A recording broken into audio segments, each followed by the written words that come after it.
Dami nagtatanong sa atin kung ano ba daw yung trabaho natin dito sa Dubai. So, papakita ko sa inyo kung ano talaga yung trabaho. So, let's go. So, sa mga nagtatanong, yung trabaho natin is, tatrabaho tayo sa isang Arabic sweets. Ano siya? Isa siyang like cake shop, bakery. Pero hindi kami yung gumagawa ng cake, hindi kami yung gumagawa ng bread, kami yung nagbibenta. Kumbaga, nare-receive lang namin yung mga finished product from our main kitchen. Tapos kami na yung bahalang magbibenta. Merong mga online orders, meron ding deliveries, meron ding walk-in customers. Kumbaga kami yung magiging sales associate or customer service. Ganun. Cake na prepare namin guys. Ready-made na siyang dinadala dito and yan, ibibenta na lang namin. Diba ang bilis?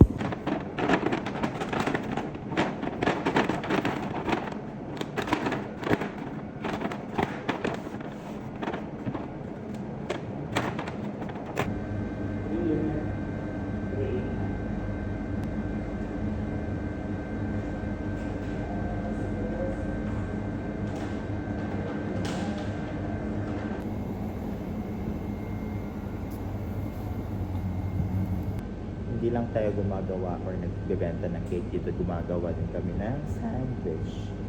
But yung sandwich namin is karang na siya ay kasama na yung ingredients niya. Yung gagawin na lang namin is yun nga, is a set up siya.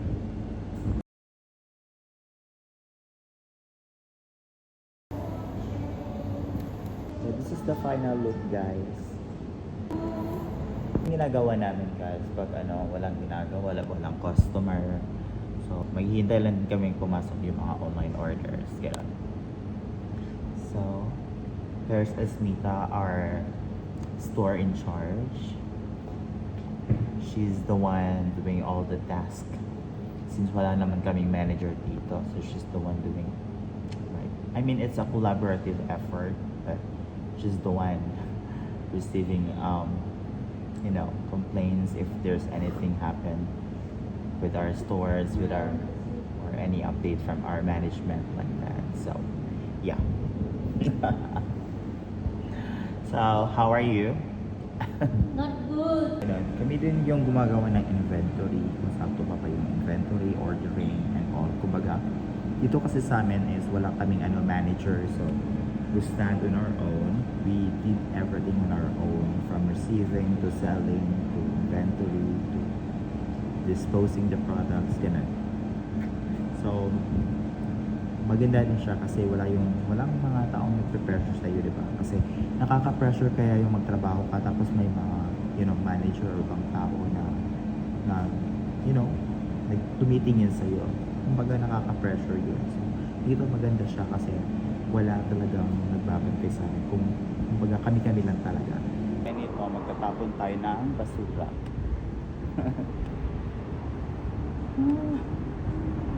Walang maarte. Medyo, nung una naninibago pa ako kasi ilang years ako nagtrabaho sa office as bilang call center agent. Ang pagdating ko dito is, yun, kailangan mo talaga humawak ng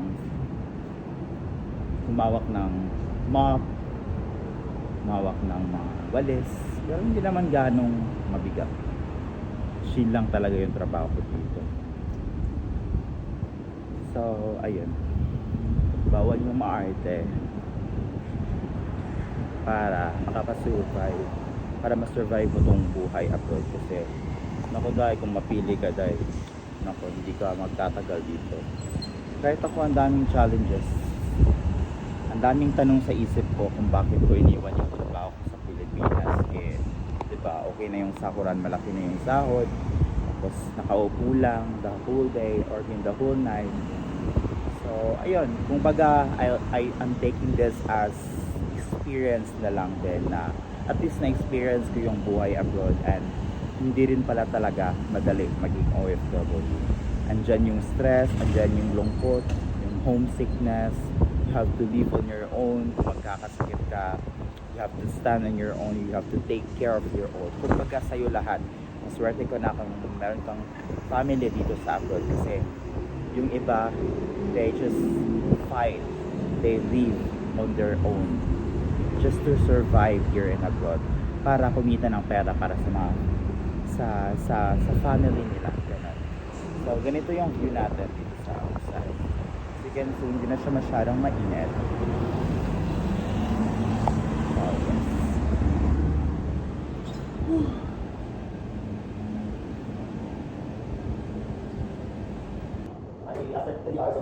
Thank God. I thought we were not to see the driver. That's why I can't here this one. Here go stay other place.